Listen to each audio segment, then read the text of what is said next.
Hello students, welcome to physics class. Student, आज हम यहाँ पे जो बीएससी फाइनल ईयर का आपका एक्सपेरिमेंट है फोर प्रॉप मेथड, उसके वाइवा टाइप क्वेश्चंस करेंगे। ठीक है, तो ये देखते हैं कि सबसे पहले तो ये होता क्या है और हमने इसको यूज क्यों किया है। सबसे पहले तो ये जानेंगे। ठीक है, तो देखो आपने ऐसा इस टाइप का एक्सपेरिमेंट जो सेटअप है वो देखा होगा। ठीक है, जिसके अंदर आपने ये कांस्टेंट वोल्टेज वो करंट सप्लायर आपने देखा होगा, जिसमें आप एक पर्टिकुलर वैल्यू के ऊपर आपने करंट जैसे फिक्स करके वोल्टेज आपकी वेरी करती गई थी, उसको नोट किया था आपने। और यहाँ पे जो आपने एक ओवन लिया हुआ था, ओवन के अंदर ये आप देख रहे हो, जैसे इसके अंदर क्या था, आपने जैसे ओपन किया था इसको एक्सपेरिमेंट परफॉर्म करते हुए, तो आपने वहां पे देखा था कि एक शीट है कोई। ठीक है, उसके ऊपर क्या है, चार नीडल्स लगी हुई थी, प्रॉप्स लगी हुई थी, जो कि इक्वल डिस्टेंसेस के थे। ठीक है, एक्चुअली में उन्हीं को ही क्या बोलते हैं, हम फोर प्रॉप बोलते हैं। और उन्हीं की हेल्प से हम क्या करते हैं, किसी भी सेमी कंडक्टर का आप एनर्जी बैंड गैप निकाल रहे हो। एक्चुअली में तो एनर्जी बैंड गैप बोल लो इसको, या फिर हम कह सकते हैं कि किसी भी उसकी रेजिस्टिविटी वगैरह हम फाइंड आउट करने के लिए भी इसका यूज कर सकते हैं। ठीक है, क्योंकि ये वोल्टेज जो है वो आपका, जैसे वोल्टेज किसके इक्वल होता है, आई इंटू में आर के इक्वल होता है। ओम्स लॉ से V is directly proportional to I, लेकिन वैसे इसको ओपन करते हैं तो V is equal to I R हो जाता है। अब यहाँ पे क्योंकि मैं क्या कर रही हूँ, करंट को कांस्टेंट कर रही हूँ, तो V किसके ऊपर डायरेक्टली प्रोपोर्शनल हो गया, आपके रेजिस्टेंस के ऊपर हो गया। तो हम किसी भी मटेरियल की रेजिस्टिविटी को भी इसके अंदर से क्या कर सकते हैं, फाइंड आउट कर सकते हैं। ठीक है, अब इसके अंदर आपने क्या किया हुआ है, एक ओवन भी लिया हुआ है जिसका टेम्परेचर धीरे धीरे आपका रेज होता रहता है। अब आपसे अगर ये क्वेश्चन पूछा जाए इसके अंदर कि आपने इसके अंदर करंट को कांस्टेंट क्यों किया। ठीक है, आपने फोर प्रॉप मेथड के अंदर करंट को कांस्टेंट क्यों किया, तो आप यहाँ पे कह दोगे कि इसके अंदर हमारे पास फोर नीडल्स होती हैं। ठीक है, जैसे आपने देखा था, तो जो वोल्टेज अक्रॉस हमारे कौन से, आपकी जो बीच की आपकी जो इन देखो, मैं एक और फिगर दिखाती हूँ, देखो ये वाली। इसके अंदर क्या होता है कि ये जो फर्स्ट और फोर्थ वाला है ये तो करंट की उसमें होती है, और ये जो सेकंड और थर्ड है इसके अक्रॉस हम क्या देखते हैं, वोल्टेज देखते हैं। ठीक है, इसके अक्रॉस क्या देखते हैं, वोल्टेज। और ये जो हमारा करंट प्रॉब इसके अंदर जा रहा है, ये कांस्टेंट हमारा करंट जा रहा है इसके अंदर। तो हम जो वेरिएशन इसके अंदर देख रहे हैं वो करंट वोल्टेज और अपने टेम्परेचर के साथ में देख रहे हैं। ठीक है, और जो वोल्टेज यहाँ पे कर रहा है वो डायरेक्टली प्रोपोर्शनल किसके हो गया, रेजिस्टेंस के हो गया। इसीलिए हम, क्योंकि एक के ही प्रोपोर्शनल उसमें होगा, V is equal to I R है, तो आप यहाँ पे इसके अंदर क्या कर रहे हो, आर के प्रोपोर्शनल कर रहे हो। ठीक है, तो इसी वजह से हम क्या कह रहे हैं, इसके अंदर की जो कांस्टेंट करंट है वो हमारा नेसेसरी रहेगा यहाँ पे। अब दूसरा क्वेश्चन ये है इसके अंदर कि जो कंडक्टिविटी है मेटल की और सेमीकंडक्टर की, वो आपके, क्योंकि आपने यहाँ पे टेम्परेचर का यूज किया है, क्या यूज कर रहे हो, ओवन। ओवन का टेम्परेचर धीरे धीरे रेज होता रहता है। आप यहाँ पे एक थर्मोमीटर भी यूज कर रहे हो इसके अंदर, जिससे आपको पता चल रहा है कि इसका टेम्परेचर कितना रेज कर रहा है। ठीक है, तो जैसे ही हम टेम्परेचर को इंक्रीज करते हैं तो क्वेश्चन ये पुटअप होता है कि आपके कंडक्टर्स और आपके सॉरी आपके मेटल्स और सेमी कंडक्टर के उसमें टेम्परेचर का क्या इफेक्ट होता है।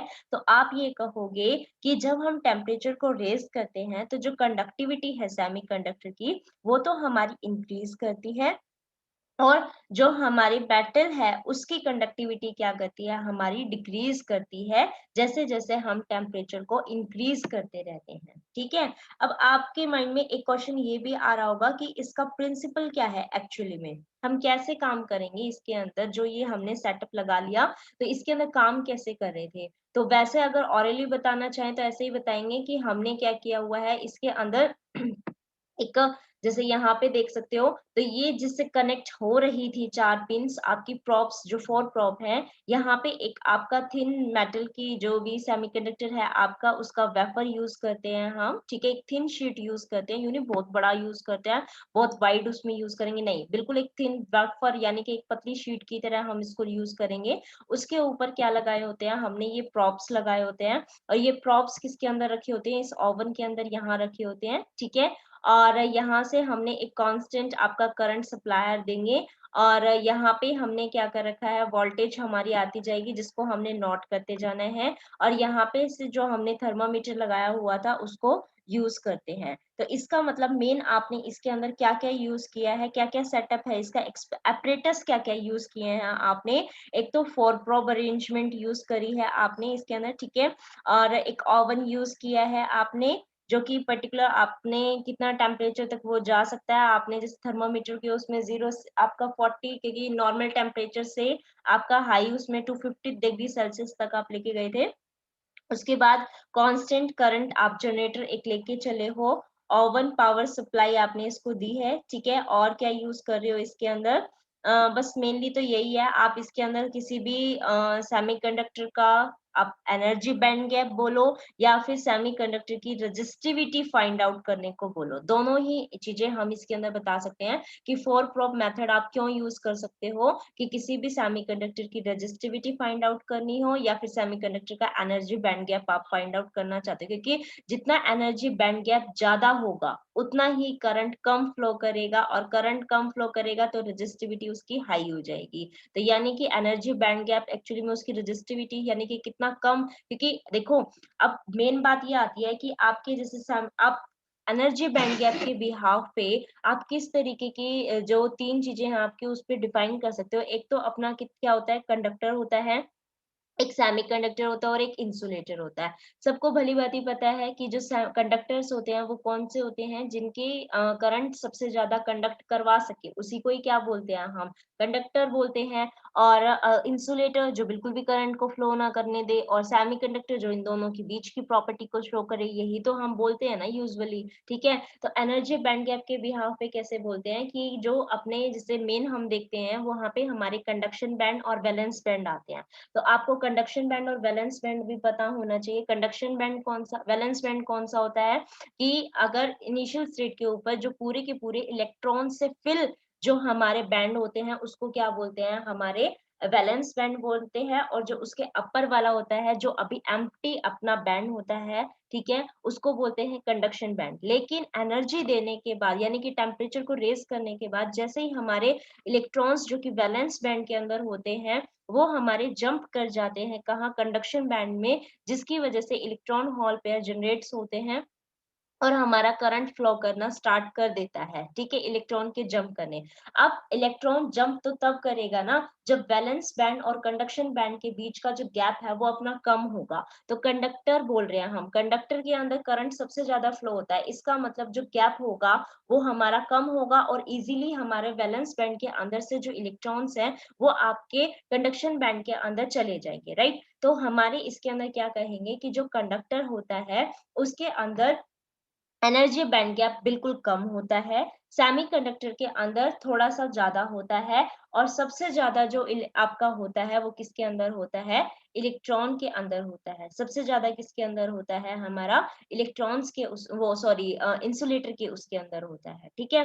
अभी आता है कि जो आपके सेमीकंडक्टर्स होते हैं वो कितने टाइप के होते हैं। तो हमारे दो टाइप के सेमीकंडक्टर्स होते हैं, इंट्रिंसिक टाइप सेमीकंडक्टर और एक्सट्रिंसिक टाइप सेमीकंडक्टर होते हैं, ठीक है। इंट्रिंसिक कौन से होते हैं, प्योर टाइप सेमीकंडक्टर होते हैं। और प्योर के अंदर भी आपके कौन से, सिलिका और जर्मेनियम हम यूज करते हैं, ठीक है। अब अगर बात करें एक्सट्रिंसिक टाइप सेमीकंडक्टर कौन से होते हैं, तो एक्सट्रिंसिक टाइप सेमीकंडक्टर हम किसको बोलते हैं कि जब ट्राईवैलेंट यानी कि थर्ड ग्रुप की जो इम्प्योरिटी जो एलिमेंट आपकी है उसको अगर मैं मेरे प्योर टाइप सेमीकंडक्टर के साथ अगर ऐड कर दूं तो मेरे पास क्या बनता है, पी टाइप सेमीकंडक्टर बनता है। और अगर पेंटावलेंट इम्प्योरिटीज को मैं किसके अंदर अपने इंट्रिंसिक यानी कि वो जो अपने सिलिका और जर्मेनियम है उसके अंदर ऐड करती हूँ तो वो हमें क्या मिलता है वहां पे, एन टाइप सेमीकंडक्टर। और आपके मन में तो अब ये आ रहा होगा अभी थर्ड ग्रुप कैसे पता चलेंगे, कौन कौन से एलिमेंट इसके अंदर आएंगे कि जिसको हम बोल रहे हैं कि पी टाइप या वो ट्राइवेलेंट इम्प्योरिटीज है। तो बोरॉन, एल्यूमिनियम, इंडियम, गैलियम, ठीक है, ये किसके होते हैं आपके पीट वो ट्राइवेलेंट इम्प्योरिटीज आती हैं, ठीक है।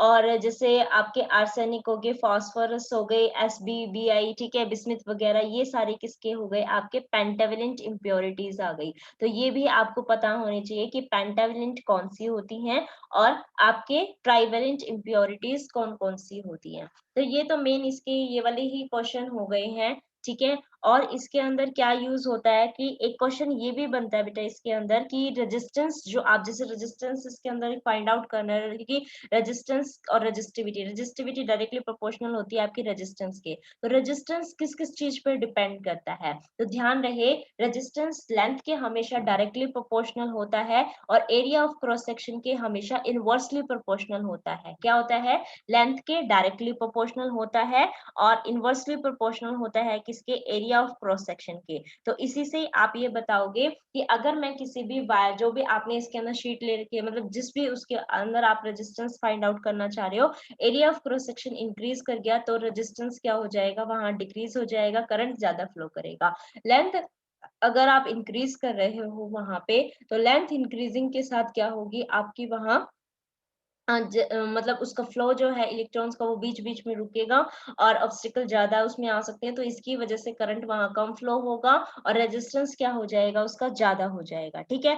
अब एक ये क्वेश्चन बनता है इसके अंदर कि जो आप ये बोल रहे हो रेजिस्टिविटी या एनर्जी बैंड गैप फाइंड करने की उसमें, तो ये तो हम किसी और मेथड से भी यूज कर सकते हैं। तो फोर प्रोब मेथड का क्या यूज है इसके अंदर, ठीक है। हम फोर प्रोब मेथड को क्यों ज्यादा प्रेफरेंस दे रहे हैं, और भी तो मेथड्स के साथ हम क्या कर सकते हैं, रेजिस्टिविटी एनर्जी बैंड गैप को फाइंड आउट कर सकते हैं।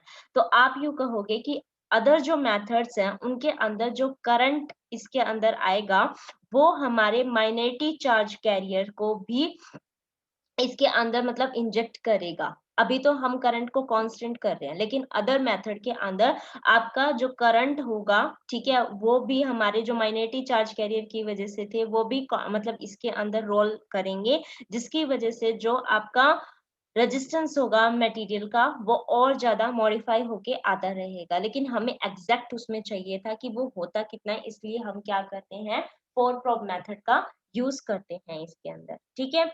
उसके बाद आप इसके अंदर रेजिस्टिविटी तो आप बता दोगे, है ना। रेजिस्टिविटी या रेजिस्टेंस क्या है आपका, एक्चुअली में जो आपका फ्लो ऑफ करंट है उसको जो अपोज करता है, उसको जो फिजिकल क्वांटिटी या प्रॉपर्टी आपकी बताती है उसको आप क्या बोलते हो, रेजिस्टेंस बोलते हो, ठीक है। अब रेजिस्टिविटी कैसे, क्योंकि आर डायरेक्टली प्रोपोर्शनल होता है एल बाई ए के, यानी कि length by area of cross section. तो इसको ओपन करते हो तो वहां पे क्या आता है आपका रेजिस्टेंस इज इक्वल टू, जैसे डायरेक्टली प्रोपोर्शनल को ओपन करते हैं तो एक प्रोपोर्शनलिटी कांस्टेंट ओपन होता है, वहां पे आता है जो कि हमारा रो होता है जिसको हम रेजिस्टिविटी बोलते हैं, ठीक है। तो R is equal to resistivity into में एल बाय ए आ जाता है। अब आपके पास ये क्वेश्चन आता है कि जो आप एनर्जी बैंड गैप लेके चल रहे हो, आप यूज कौन सा कर रहे हो, क्योंकि प्योर उसमें हम लेके चलते हैं या तो सिलिका लेके चलते हैं या फिर जर्मीनियम लेके चलते हैं यहाँ, ठीक है। यहाँ पे जो थिन वेफर यूज करेंगे उसको, ठीक है। तो ये जो थिन वेफर हम यूज करते हैं वो जो हम लेके चलते हैं वो अभी तो हम जर्मीनियम का यूज कर रहे हैं, क्यों, क्योंकि उसका एनर्जी बैंड गैप थोड़ा कम उसमें होता है, कितना होता है 0.72, और जो हमारा सिलिका होता है उसका एनर्जी बैंड गैप कितना होता है 1.1 इलेक्ट्रॉन वोल्ट होता है, ठीक है। तो अब मेन क्वेश्चन ये आता है कि इसके अंदर क्या करते हैं हम, तो इसमें हमने इक्वली डिस्टेंस पे अपने फोर प्रॉप्स लगाई हुई हैं, सेम सेम उनकी डिस्टेंस होगी सबके बीच में, और हम कांस्टेंट करंट यहाँ पे जो अपने दो अपने लास्ट के हैं उनके अंदर करवाते हैं फ्लोज को, और हमारा एक पोटेंशियल ड्रॉप आता है हमारा किसके, जो बीच बीच वाले ये जो सेकंड और थर्ड आपके हैं इनके उसमें, ठीक है। तो हमें यही क्या करना होता है कि फर्स्ट और लास्ट वाले के उसमें हम करंट प्रोवाइड करवाते हैं, और बीच के अक्रॉस जो आपके ये जो नोड्स हैं आपके यहाँ पे प्रॉप्स जो हैं वहां पे जो वो पोटेंशियल ड्रॉप आ रहा है हमें उसको नोट करते जाना है, ठीक है। जो कि हमारा जो सिस्टम है यहाँ पे वो नोट हमारा करवा रहा है कि कितना पोटेंशियल ड्रॉप वहां पे हो रहा है। बस यही मेथड था इसके अंदर, यही चीजें आपको पता होनी चाहिए, और एक्स्ट्रा अगर आपको पता चलती है तो उसको भी अपने वाइवा के क्वेश्चंस के अंदर आप ऐड कर सकते हो, ठीक है। Thank you for watching this video.